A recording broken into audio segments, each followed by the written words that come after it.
अब एक जो सबसे बड़ा सवाल आपके जाते हुए हो रहा है, तो मुतासरीन जो इस मखमसे में है, इस गोमको में है, क्या उन्हें उसमें से निकल आना चाहिए कि उन्हें सब कुछ मिल जाएगा, प्लाट उनके मिल जाएंगे, पोजीशन मिल जाएगी?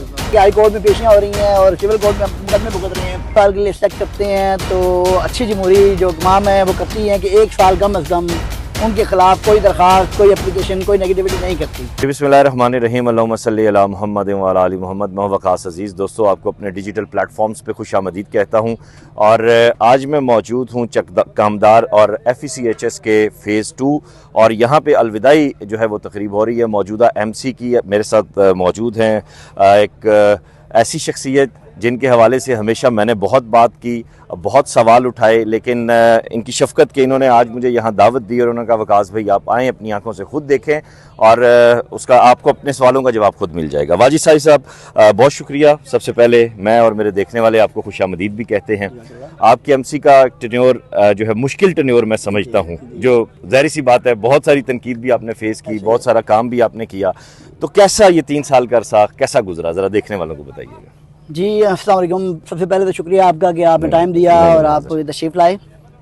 देखें, 3 साल पहले जब हमने जनवरी 2024 में 23 में हमने इसका चार्ज संभाला तो अल्हम्दुलिल्लाह लोग परेशान थे कि यहाँ फ़ेज़ 2 बन नहीं सकता, फ़ेज़ 1 के बिजली पानी के मसाइल नहीं हल हो सकते और कुरंग टाउन की जो पुरानी माइनस में चलती हुई सोसाइटी थी उसको मैनेज करना मुश्किल रहेगा। लेकिन ये जो मैनेजमेंट कमेटी है इसने चैलेंज समझ के कबूल किया। मेरी टीम जो 13 लोगों पर मुश्तमिल थी शुरू में, बाद में 2 लोग चले गए, हमारे 11 लोगों ने मिलकर जो बाकी पेंडिंग रहे उन 11 में कारकर्दगी बेमिसाल रही। हमने कुरंग टाउन के अंदर बहुत बड़ा इवेंट किया 14 अगस्त पे अभी, और अपने हेड ऑफिस की ओपनिंग पे भी एक इवेंट कर रखा था। जिना गार्डन में अपनी AGM समेत 2 बड़े लोगों में गैदरिंग करने के लिए इवेंट रखे कि हम लोगों में रहे, बेसिकली कहने का मकसद ये है।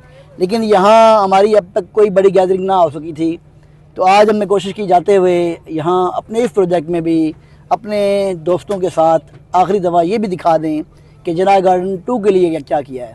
तो तीनों प्रोजेक्ट कुरंग टाउन, जिना 1, जिना 2 अल्हम्दुलिल्लाह लोग हमारे साथ राब्ते में हैं, लोगों के साथ हम राब्ते में रहे, लोगों के तावन से लोगों ने बहुत सब्र किया। लोग सताए हुए थे मुतासरीन, 15 साल 20 साल से जिसको प्लाट ना मिला और डेफिनेटली उसका दुख, गम, तकलीफ़, वो गुस्सा भी करता है, वो बुरा भला भी कहता रहा हमें, वो उनका हक बनता था। हम एज ए नुमाइंदा बर्दाश्त करते रहे इसलिए कि वो हक पर हैं, उन्होंने बहुत लंबा सफ़र किया है। तो हम कह रहे हैं कि एक बात हुई थी लास्ट टाइम कोर्ट के अंदर भी कि जब हम इंसाफ लेने चल पड़ते हैं तो इंसाफ का रास्ता लंबा होता है, सफ़र, उसमें मुश्किलात भी आती हैं, तकलीफ़ें भी आती हैं। अच्छा, आपने यहाँ मुतासरीन की बात की, हमने देखा कि मुख्तलिफ़ फोरम्स पे लोग गए भी, और फिर जो मैं अपने नाकिस इल्म को सामने रखते हुए कहूँगा कि कर्नल अज़हर साहब के दौर में ये मुतासरीन वाली जो है वो जड़ फूटी थी, वबा फूटी थी।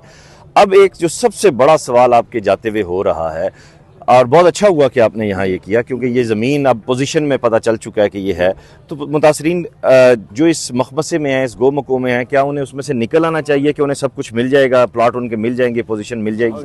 जी देखें, उम्मीद पे दुनिया कायम है और अल्हम्दुलिल्लाह जिना गार्डन फ़ेज़ 1 में जो मुतासरीन, वो भी मुतासरीन थे जिन्होंने घर बना लिए, ना बिजली, ना पानी, ना गैस, ना इंफ्रास्ट्रक्चर। हमने पहले मरहले में उन लोगों की तकालीफ को कम करने के लिए कुछ इक़दाम किए हैं। अब इंशाअल्लाह ताला उम्मीद यही है कि जो लोग रह गए बाकी उनको यहाँ से सफ़र का आगाज़ होगा। जब भी अभी नई मैनेजमेंट कमेटी आएगी इलेक्शन के बाद तो एक उसको एक बेहतरीन माहौल मिलेगा, उसके पास रिसोर्सेज मौजूद होंगे। हमारे पास तो यहाँ आने का रास्ता भी नहीं था, जहाँ आज हम खड़े हैं यहाँ हम गाड़ी के ज़रिए क्या पैदल भी नहीं पहुँच सकते थे।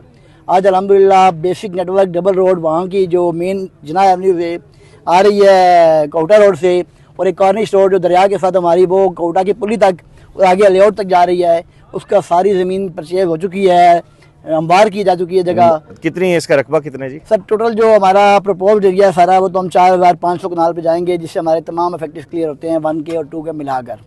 लेकिन इस वक्त जो परचेज हो चुकी है लैंड वो हमारी 2123 कनाल के करीब हम परचेज कर चुके हैं, जिसका कब्जा भी आलमोस्ट हमारे पास मौजूद है।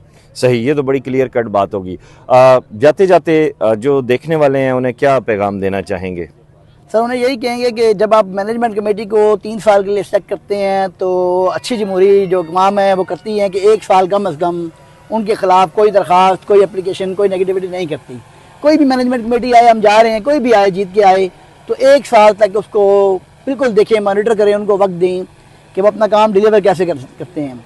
अगर उन्होंने मंशूर का टारगेट्स का 25% अचीव कर लिया तो आपको उनको आगे मज़ीद मौका देना चाहिए, अदरवाइज़ बिल्कुल उनके ज़ोर शोर से उनके खिलाफ अदम एतमाद की तहरीक ले आनी चाहिए। तो एक जमहूरी कौम का तरीक़ाकार ये होता है ना कि जब ही हम चार्ज दें और 15 दिन बाद पता लगे कि हाई कोर्ट में पेशियाँ हो रही हैं और सिविल कोर्ट में मुकदमे भुगत रहे हैं, तो ऐसी में माहौल में मैनेजमेंट कमेटी काम करने के लिए बहुत मुश्किल हालात होते हैं। हमारे साथ हुआ ऐसे ही कि ठीक 2 महीने बाद दरखास्तें शुरू हो गई और फिर हमने जो तकलीफ़ें बर्दाश्त की वो हमने नहीं की, बेसिकली आज मुतासरीन बर्दाश्त कर रहे हैं। बिल्कुल ऐसे ही है। बहुत शुक्रिया आपका। और जाते जाते फैज़ साहब का एक शेर आपकी नज़र करूँगा कि जो रुके तो कोहे गरां थे हम, जो चले तो जहाँ से गुजर गए, रहे यार हमने कदम कदम तुझे यादगार बना दिया। वीराने में आपने बाहर खिला दी है। अल्लाह ताला आपको खुश रखे। और सबसे बड़ा जो इंपॉर्टेंट सवाल था मुतासरीन का, मेरे ख्याल से मैं जो आपके लिए आवाज़ उठाता रहा, वाजिद भाई ने बहुत क्लियर उसका जवाब दे दिया है। इस वीडियो लिंक को ज़्यादा से ज़्यादा शेयर कीजिएगा। अपना ख्याल रखिएगा। खुदा हाफिज़।